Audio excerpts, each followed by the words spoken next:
Hi there, welcome to another video. We're going to do a bit of a guide, a how-to guide on how to collect model railways. Now, for some of you, in fact for a lot of you, that's probably going to seem like teaching you how to breathe in and out. But for some people, obviously you have to start out at some point.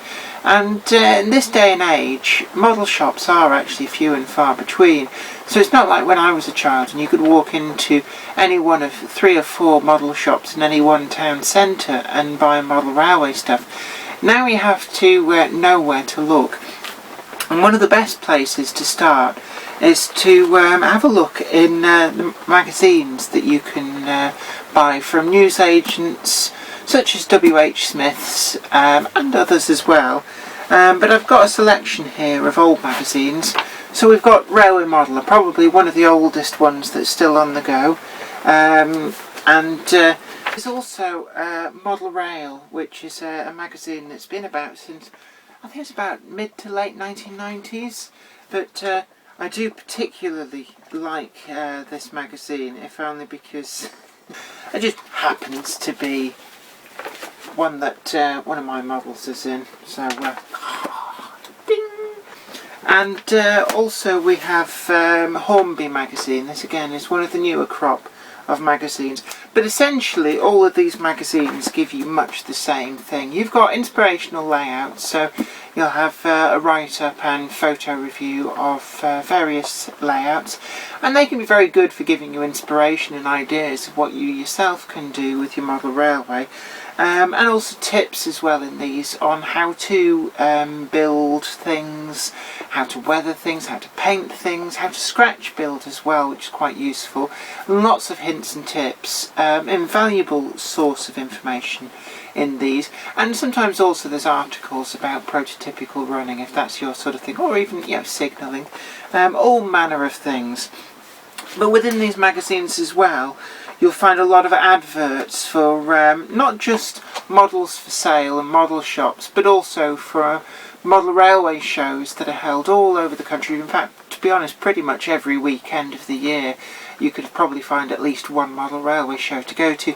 And this is really good to be able to see things in the flesh. And there's also a lot of traders tend to be at these shows that you can buy stuff direct from, which is quite handy because it means that you can actually look and really get a good appraisal of a model before you buy it.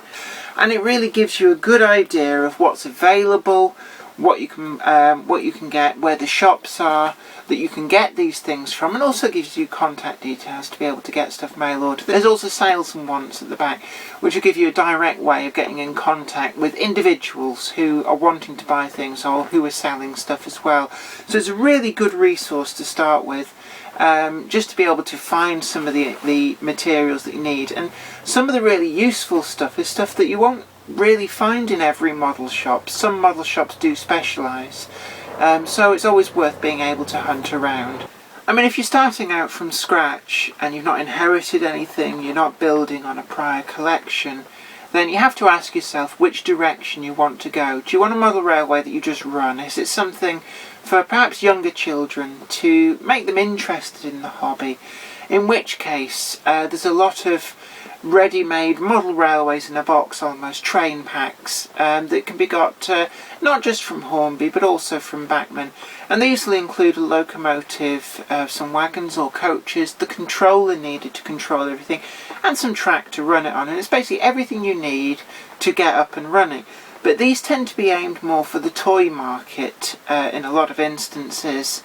So if you're an older modeller, it may be that you want to jump right in and work out what you want to build out of the components that are available. So actually buying specific locomotives and rolling stock individually, and even going as far as buying your track as separate individual pieces to fit what it is specifically that you want to model.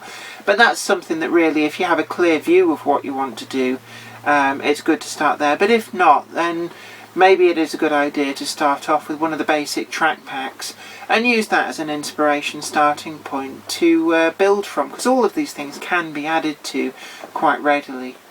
It's also a good idea to be quite focused on what it is you actually want to model Now it's probably something that afflicts us all at some time or another, where it's like, oh, shiny, we'll buy that, we'll buy this, oh, I like that. And you kind of drift and you find yourself buying models for a huge variety of time eras and even geographical ranges. And sometimes it's a good idea, simply for the benefit of your finances, to pick a much narrower era and try and concentrate on that. And in my case, I tend to go for late 1970s, early 1980s period British Rail. And really this just happens to be a period which I think is quite interesting, with the TOPS, Total Operation Processing System, numbers on the locomotives, and also the TOPS codes on a lot of the wagons. But there's a lot of people who go for things like the early British Rail period with steam locomotives, or the big four, LNER, Great Western, Southern, or LMS, or even pre-grouping, going right back. There's also people who model American outline, and again within America you've got lots of different geographical areas, different railway companies, and different periods as well. And that can more focus your modelling, but also protect yourself from spending huge amounts of money on a wide range of things. Now, I must admit, I've tended to find there's certain things which break the rules for me, and I do buy them. And you've probably seen some of my videos of pre-grouping liveried locomotives. I'm a bit of a sucker for them, watching them going round the garden. But just because you model a particular period, it doesn't mean you have to deny yourself something that you really, really like. It's just a way of kind of concentrating your mind on what it is you probably would be better off buying. Otherwise you'll end up with a collection of thousands of items that never see the light of day. Usually with modelling a period, a lot of people go for something that maybe a period that had particular interest for them. So a lot of people, when they were getting into railways, perhaps as a teenager or a child, then they come back to the hobby in later years and decide that that's the period that they want to model because it holds a lot of memories for them.